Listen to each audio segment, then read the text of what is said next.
کوئٹہ میں chief secretary Balochistan Shakeel قادر خان کی زیر صدارت ڈیولپمنٹ پیکج اجلاس منعقد ہوا۔ اجلاس میں سریاب روڈ، سبزل روڈ، مغربی by pass, radio Pakistan road کے ترقیاتی منصوبوں کا جائزہ لیا گیا اور چیف سیکریٹری کو کوئٹہ ڈیولپمنٹ پیکج کے حوالے سے تفصیلی بریفنگ دی گئی۔ کیسکم، Sarki link Badini, radio Pakistan road اور سبزل روڈ کے ترقیاتی منصوبے مکمل ہو گئے ہیں۔ کوئٹہ ڈیولپمنٹ پیکج کے تحت نئے ترقیاتی منصوبوں پر کام کا آغاز کر دیا گیا ہے۔ Kidney centre, airport road, Sariab service road, Akram اسپتال ٹو ہاکی گراؤنڈ منصوبے میں شامل ہیں، جس پر چیف سیکریٹری بلوچستان نے کہا کہ ڈیولپمنٹ پیکج کے تحت ترقیاتی منصوبوں پر کام کی رفتار کو تیز کریں، ترقیاتی منصوبوں پر تمام حائل رکاوٹوں کو جلد از جلد دور کریں۔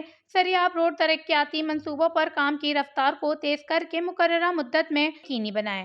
انہوں نے مزید کہا کہ ترقیاتی منصوبوں کی بروقت تکمیل سے کوئٹہ ایک جدید، خوبصورت اور ترقی یافتہ شہر بن جائے گا اور ہدایت بھی دی کہ ترقیاتی منصوبوں کے راستوں میں لگے درختوں کو محفوظ بنائیں، کیونکہ کوئٹہ ترقیاتی پیکج شہر کی ترقی کے لیے ایک اہم سنگ میل ثابت ہوگا۔ ترقیاتی منصوبے بروقت مکمل ہوں گے تو ترقی ہوگی اور عوام خوشحال ہوں گے۔